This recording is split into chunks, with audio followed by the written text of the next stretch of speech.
अभिमान सरंजाम इथेच राहतात का?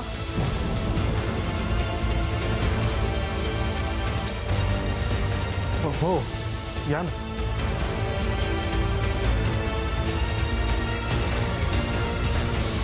मीच अभिमान सरंजामे. बोला. काल रात्री गिरिजानगर मध्ये राहत असलेल्या तनयाकडे गेला होतात का? हो हो आम्ही आता तेच. हो मी गेलो होतो कारण सर ती खूप प्रॉब्लेम मध्ये. हो आणि इनफॅक्ट त्या संदर्भात आम्ही आता तुमच्याकडेच येणार होतो. करेक्ट. आम्ही तेच. पोलीस प्रोटेक्शन असताना ती कशी असेल संकटात? तेच. लेडी कॉन्स्टेबल शलाका राणेंना मी तिच्यासोबत पाठवलं, तरी सुद्धा तुम्ही तिथे गेला आणि जे काही केलं त्यासाठी आलो मी तुम्हाला न्यायला.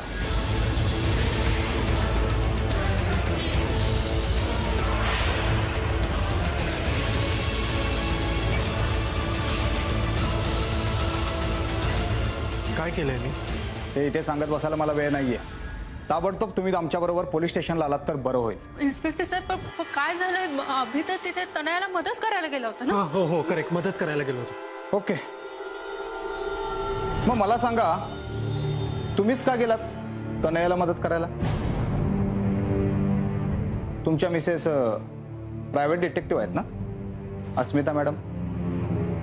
त्या का नाही गेल्या? का नाही गेल्या त्या? मी सांगू? कारण त्यांची अडचण झाली असती तुम्हाला.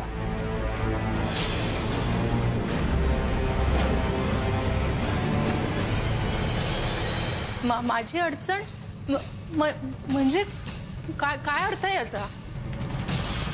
तुम्ही प्लीज हे असं कोड्यात बोलू नका. जे काही बोलायचं प्लीज स्पष्टपणे सांगा. काय केलंय मी? ठीक आहे, तुमचा आग्रह असेल तर सांगतो. प्लीज. तुमच्या विरुद्ध कंप्लेंट केली आहे तनयाने.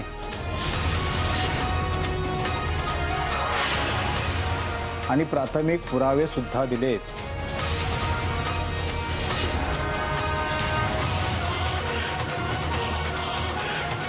तनयाने माझ्या विरुद्ध कंप्लेंट केली?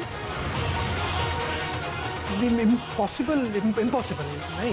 हो आणि कसली कंप्लेंट केली ते तरी सांगा. मोलेस्टेशनची.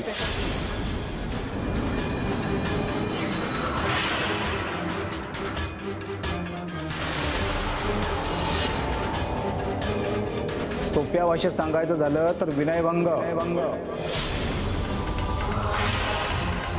जबरदस्ती,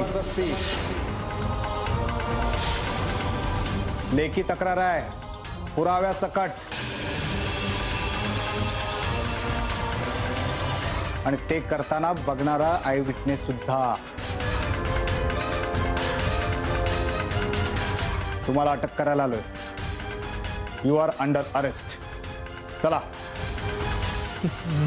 नाही खोटा आहे हे असं असू मी तिथून गाडीत बसलो. गाडी नाही हे असू शकत नाही. अस्मिता हे खोटं आहे. यू नो मी अस्मिता. हे इन्स्पेक्टर तुम्हाला तुमचा काहीतरी गैरसमज होत आहे. मला चांगलंच आठवतं. मी तिथून गाडीत मध्ये काय अस्मिता हे खोटं आहे. हे खोटं आहे. खोटं बोलताय ते. यांचा काहीतरी गैरसमज होतोय. मी सांगत होते ना आम्ही तिथे नको जाऊ. मी सांगत होते तनया. अगं पण हे खोटं आहे. इन्स्पेक्टर साहेब अभि असं नाही करणार. ते इथं नाही, पोलीस स्टेशनला येऊन सांगायचं. हवालदार. एक मिनिट. अहो असं कसं घेऊन जाऊ शकता तुम्ही त्याला? मी येते तुमच्यासोबत. नाही अस्मिता थांब. अस्मिता तू आईसोबत राहा. तू प्लीज येऊ नकोस. आईला यातलं काही कळतं कामा नाही. प्लीज चला, नाहीतर बेड्या घालून न्यावं लागेल.